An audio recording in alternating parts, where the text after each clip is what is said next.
name of the poem is Nine Gold Medal by David J. Roth. First, I want to tell you about the poet. The poet is David J. Roth. Began his career in the mid 1990s. He has written the epic story of Focus 3 in Star Trek: The Next Generation Universe. Okay, he has also written poems such as Sometime I Hear Voice and Ellie Goldfinch, right? And the Adventure of the Magnificent Seven is a series of story written for the children. कुछ poems उन्होंने childrens के लिए भी लिखी और कुछ महाकाव्य भी लिखे और कुछ इन्होंने poem और लिखी हैं, right? So now I want to tell you about the summary of this poem. In this poem, what the poet want to say? Actually, everyone knows the athletes. सब लोगों को पता है, जैसे आप लोगों ने देखा होगा कि क्या होता है, आप लोग किसी भी एथलीट कंपटीशन में पार्टिसिपेट करते हैं तो क्या है बेटा, ओलंपिक गेम्स आप लोगों को पता है. इसमें क्या होता है कि ओलंपिक गेम्स में हम लोग कम से कम 4 महीने की 2 साल की प्रैक्टिस से हम लोग नहीं पहुंच पाते. हमें इसके लिए बहुत प्रैक्टिस करनी होती है. मीन्स 10 to 15 ईयर्स, कम से कम 10 to 15 ईयर्स हम लोगों को इसके लिए हार्ड वर्क करना होता है और हमें इसकी ट्रेनिंग लेनी पड़ती है. ओके, अब जब हम इसकी ट्रेनिंग लेकर के आगे बढ़ते हैं तो इसमें यही बताया, इसमें एक क्या है, एक एथलीट कंपटीशन होना था जिसमें आपके काफ़ी अलग अलग डिफरेंट कंट्रीज से लोग आए थे पार्टिसिपेट करने के लिए. तो क्या होता है कि यहाँ पे जैसे मान लीजिए 9 ट्रैक्स होते हैं, सबको पता है. जैसे ही बोला जाता है रन करने के लिए तो एकदम से भागते हैं, आप लोगों ने चीज देखा होगा.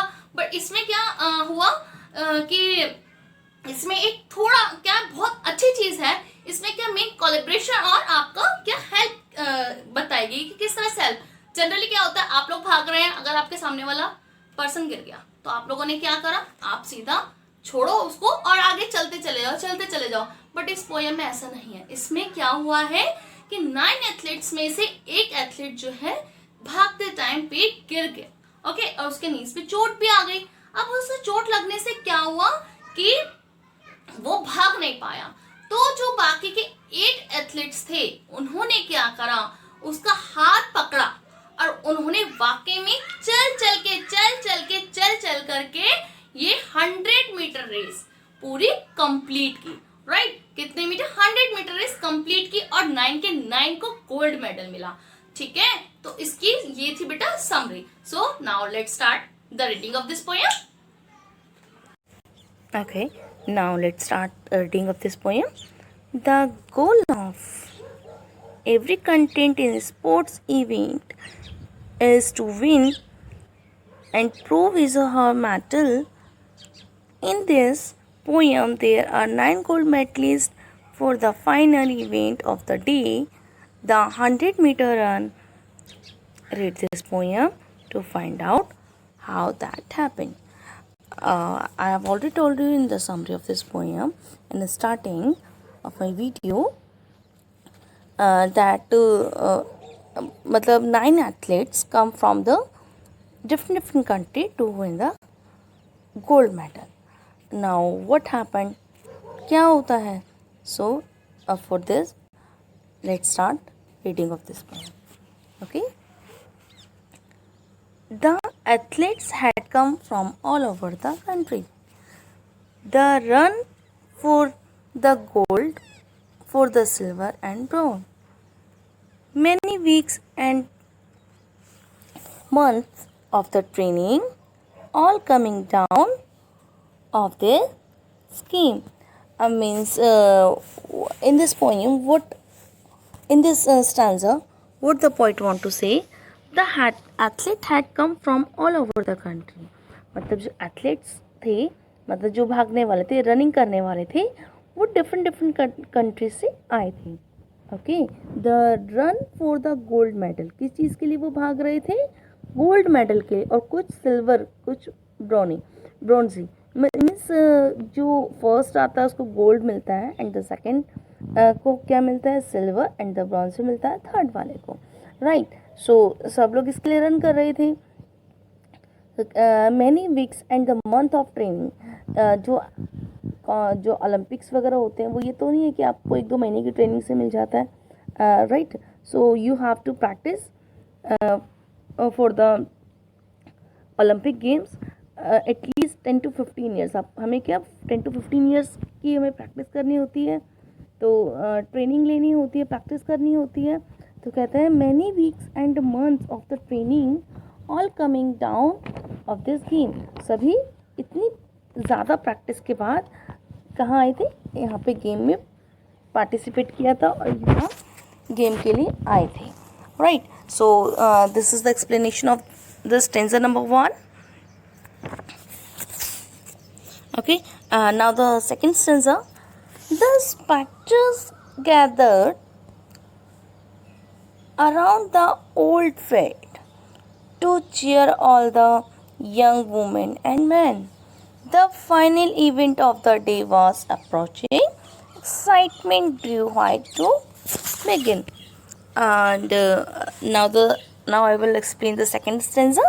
Second stanza, what's the poet want to say? Poetry is saying spectres means क्या होता है, जो जनता देखने वाले आए होते हैं उन्हें हम कहते हैं, right. Gathered around the old field, मतलब जो फील्ड के आसपास, मतलब अराउंड, मतलब इट साइड आप लोगों ने देखा होगा कि बैठे होते हैं. जब आप लोगों के वैसे नॉर्मल भी रेस होती है स्कूल्स वगैरह पे, आपने देखा होगा, तो आप लोग चेयर अप करने के लिए साइड में बैठे होते हैं ना, इसी तरह आम जनता वहाँ बैठी हुई थी. To cheer on all the young women and man, जो वहाँ young women and the man, जो मैन आए हुए थे वहाँ उनको चेयर करने के लिए बैठी हुई थी. The final event of the day was approaching. अब क्या फाइनल इवेंट जो है बस अप्रोच होने ही वाला था. Excitement drew high to begin, और बहुत ज़्यादा एक्साइटमेंट थी, बहुत ज़्यादा खुशी थी, और मतलब ये अंदर से एक घबराहट थी, मतलब अब क्या होगा और अब क्या होगा. So this was the explanation of second stanza, right. Now we will start stanza number 3.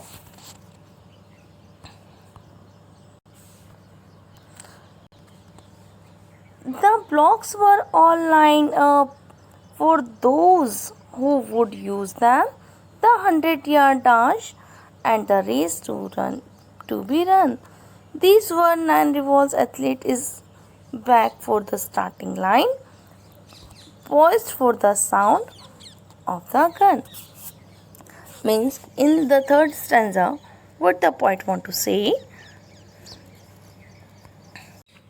Means आप लोगों ने देखा होगा कि वहाँ पे देखिए ऐसे ट्रैक्स बना होता है, ऐसे लाइंस वगैरह बनी होती हैं, ठीक है. तो वहाँ पर क्या हर एक लाइन पे एक एक एथलीट खड़ा रहता है, और जैसे ही मतलब कहा जाता है कि मतलब जाने के लिए, वैसे वो दौड़ने के लिए कहा जाता है, वैसे दौड़ते हैं. तो क्या कहते हैं, the blocks were all line for the those would use them. ठीक है, जो लाइन अप की गई थी, जो ब्लॉक्स थे, लाइन बना दी गई थी, ये जो लाइन सी बन चुकी थी. And the 100-yard dash and the race to be run. There were 9 revolve athletes in the back of the starting. मतलब 9 of the athletes जो थे, जो 9 athletes थे वो मतलब अब start 9, and there were 9 revolve athletes in the back of the starting line. मतलब starting line के मतलब बैक भी हो चुके थे, आप लोगों ने देखा होगा थोड़ा सा बैक होते हैं जब भागने के लिए वो तैयार होते हैं, तो थोड़ा सा पहले वो अपने पैर को पीछे ले जाते हैं. तो मतलब स्टार्टिंग थोड़ा सा बैक हुए थे स्टार्टिंग से. And the poised for the sound of the gun, मतलब पोइज्ड होना मतलब क्या होता है, एक अलर्ट हो जाना किसी भी साउंड से. आपको क्या साउंड की आवाज़ पे बिल्कुल अलर्ट हो गए वो लोग. फॉर द, उन्हें बस ये था कि अब बस गन की आवाज़ होगी और हम लोग वैसे ही भाग लेंगे. Now they are absolutely ready. So this was the explanation of the stanza number 3. Now we will start the stanza number 4. The signal was given, the pistol exploded, and so did the runner, all charging ahead, but the smallest among them, he stumbled and staggers and fell to the apple and means in the fourth stanza, what the point want to say? Yes, the signal was given, the pistol exploded. Means जैसे signal दिया गया, pistol की आवाज़ हुई, वैसे ही क्या मतलब एकदम फायर किया गया. एक्सप्लोडेड मीन्स फायर करना. And so did the runner all charging ahead. मतलब एक चार्जिंग अहेड मीन्स मतलब बिल्कुल अच्छे से रेडी हो गए, बिल्कुल कि मतलब जैसी आवाज़ हुई एकदम भागने, और मतलब चार्जिंग एकदम भागने लगे. रनर्स और चार्जिंग अहेड मतलब आगे की तरफ भागने लगे. But the smallest among them, जो मतलब उनके बीच में सबसे यंगेस्ट था, सबसे स्मॉलेस्ट मीन्स एक खिलाड़ी था, यंगेस्ट जो एथलीट था. ही स्टम्बल एंड सेजर मीन्स वो स्टम्बल मतलब क्या होता है कि मतलब लड़खड़ा गया, मतलब वो थोड़ा सा लड़खड़ा गया. And he fell to the asphalt instead means, और उसने अपना बैलेंस खो दिया. स्ट्रेचर मीन्स क्या होता है, एक बैलेंस खो देना, लड़खड़ा देना. स्टम्बल मीन्स लड़खड़ाना. और वो क्या आकर के अपने ट्रैक पे आके गिर गया. अब भाई जो सारे थे मतलब उसने जैसे वो लोग भागे, स्टार्टिंग में क्या हुआ, जो उसमें से यंगेस्ट था और वो जा कर के गिर गया. ठीक है. So this was the explanation of stanza number 3. Now we will start the stanza number 4.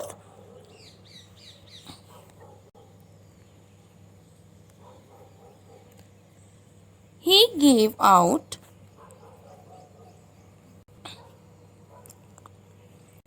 out a cry in the frustration and accused his dream and his efforts all dashed in thought. अब इसमें अब poet क्या कह रहा है, actually this is only 2 lines of this stanza. Next 2 lines we will read on the next page. Okay, so I will explain these 2 lines also only. Then next 2 lines we will read on the on next page, right? So what is the meaning of these 2 lines? He gave out a cry in the frustration and anguish. मतलब उसको अब बहुत frustration सी हुई कि मतलब मैंने 10 से 15 साल की इतनी प्रैक्टिस, इतनी मेहनत, इतनी ट्रेनिंग के बाद क्या हुआ जब मैं एक लास्ट मोमेंट पे आया और मैं आकर के गिर गया. ठीक है. तो उसका जो कहता है कि his dream and his efforts all dashed in dirt, मतलब सब कुछ अब क्या, उसके जो ड्रीम थे, सारे एफर्ट्स थे, वो सब क्या हो गया, अब कचरे में चले गए हैं. कहता अब कुछ नहीं हो सकता. ये मतलब 10-15 साल की मेरी मेहनत पूरी पानी में चली गई, अब इसका कुछ नहीं हो सकता. तो मतलब उसको बहुत गुस्सा आता है, बहुत ज़्यादा उसको बेकार लगता है. So now come to the next page. Yes, now come to the next page, S63. What is the next 2 lines? I have already explained you 2 lines of the stanza number 5th.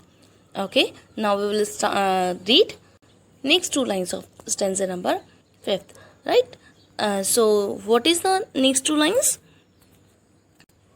The next but as sure as I am standing here telling this story, the game goes for what next occurred. See students, again I will read 2 lines. He gave out a cry in frustration and used his dream and his efforts all dashed in the dirt. But as sure as I'm standing here telling his story, the game goes for the what next occurred. Means इसमें आपका point क्या कहना चाह रहा है कि मतलब वो मतलब उसको ऐसा लगा कि अब तो सब कुछ मेरा 10 से 15 साल की जो मेहनत थी वो ख़राब हो गई. As I have already explain you.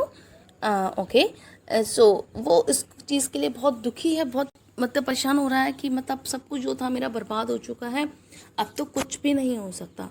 Means जो मैंने इतने 10 से 15 साल बहुत 10 to 15 years it's a long time.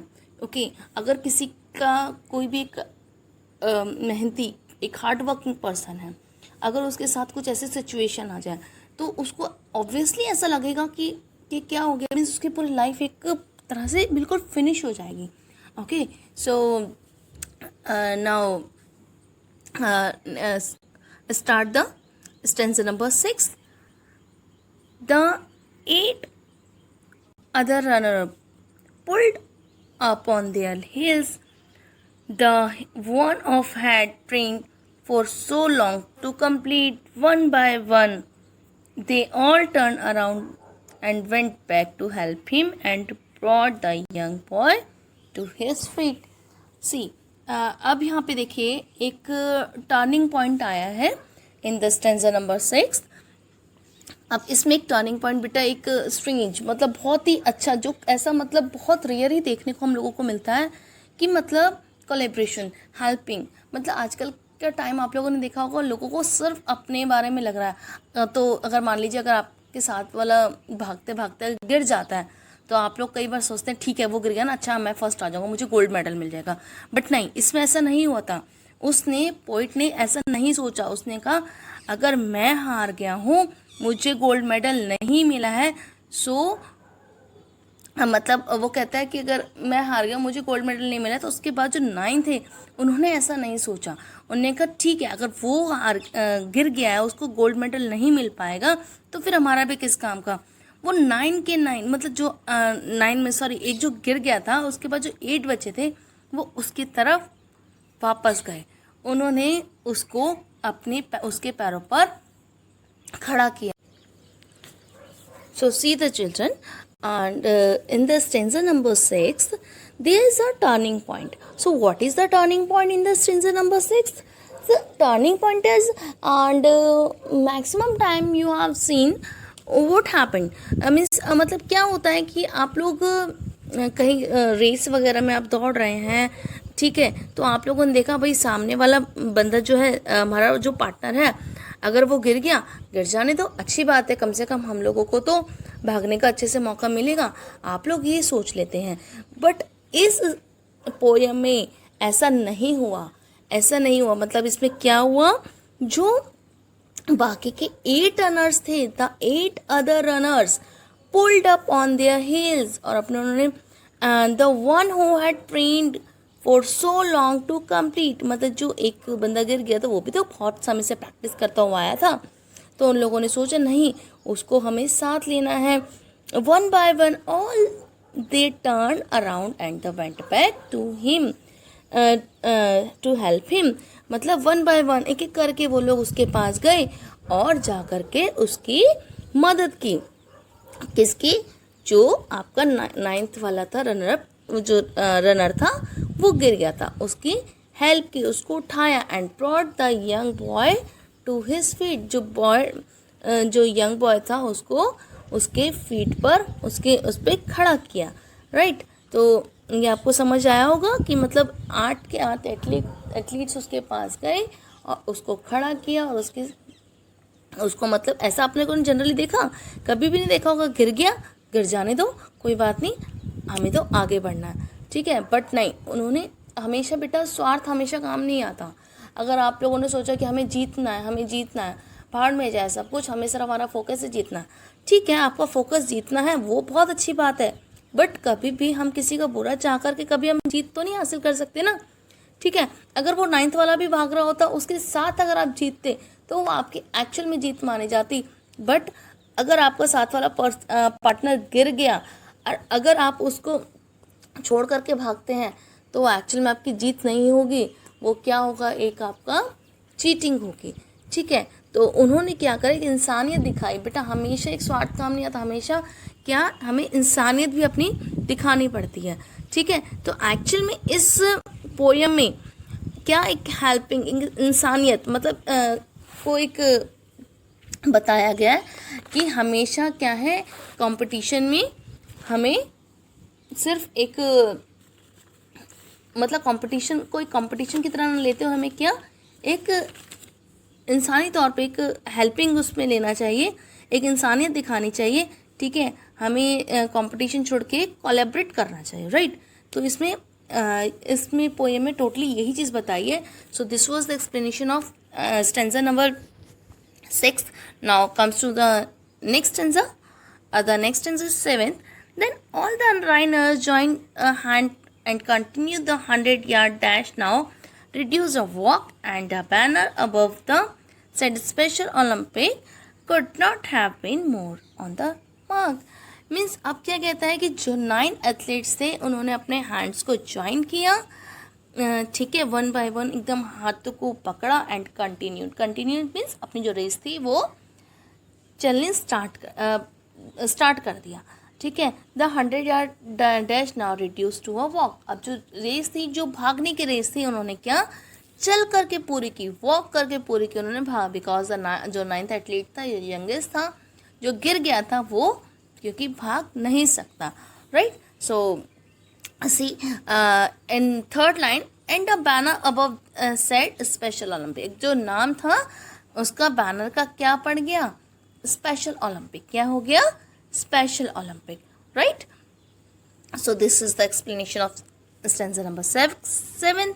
Now come to the stanza number 8, and this is the last stanza. That how the race ended with the 9 gold medal. They came to finish line holding hands still, and standing ovation, and the 9 beaming faces said then these words ever will. More than these words ever will. So this was the stanza number 8. So इसमें अभी क्या कहता है कि मतलब poet कहता है कि अब वहाँ पे क्या सभी लोग एक ही टाइम पे पहुँचे, एक ही टाइम पे, मतलब उन्होंने बिल्कुल एंड पॉइंट पे पैर रखा और जा कर के सभी लोग रेस एक साथ जीत गए और सभी के सभी को 9 गोल्ड मेडल मिले, ठीक है. And they come to finish line holding hand still. और मतलब उन्होंने जा कर के सभी ने अपने हैंड्स को कहाँ तक पकड़ा रहा, बिल्कुल एंड लाइन तक. किसी ने एक दूसरे को बिल्कुल नहीं छोड़ा. समझ आई आपको ये बात. And standing ovation and the 9 beaming faces, मतलब एक खुशी वाले फेस, सभी के फेस पे क्या थी, एक खुशी थी. Ovation means when the audience clap and the show appreciation. Means जहाँ वहाँ ऑडियंस क्या कर रही थी, सभी को अप्रिशिएट कर रही थी, ठीक है. एंड 9 बिकेमिंग बीमिंग फेसेस, ठीक है, जो बहुत ही खुशी भरे जो फेस दिख रहे थे उन्हें, मतलब ऐसा बहुत रेयर देखने को मिलता है. सभी लोगों को बहुत अच्छा लगा ये देख करके. वाह, क्या मतलब एक कितना कॉर्पोरेट इन लोगों ने किया और उसके साथ में गए और सभी ने 9 गोल्ड मेडल जीते, ठीक है. एंड मतलब क्या होता है, कई बार खुशी क्या हम लोग अपने फेस से नहीं, अपनी आँखों से झलकते हैं. आपने देखा होगा आंसू के द्वारा झलकती है. तो यही खुशी सब लोगों के फेस पे झलक रही थी, एक आंसू के द्वारा. Okay, so this was the poem 9 gold medal by David J. Todd. I hope you like this poem and stay home, stay safe. Thank you.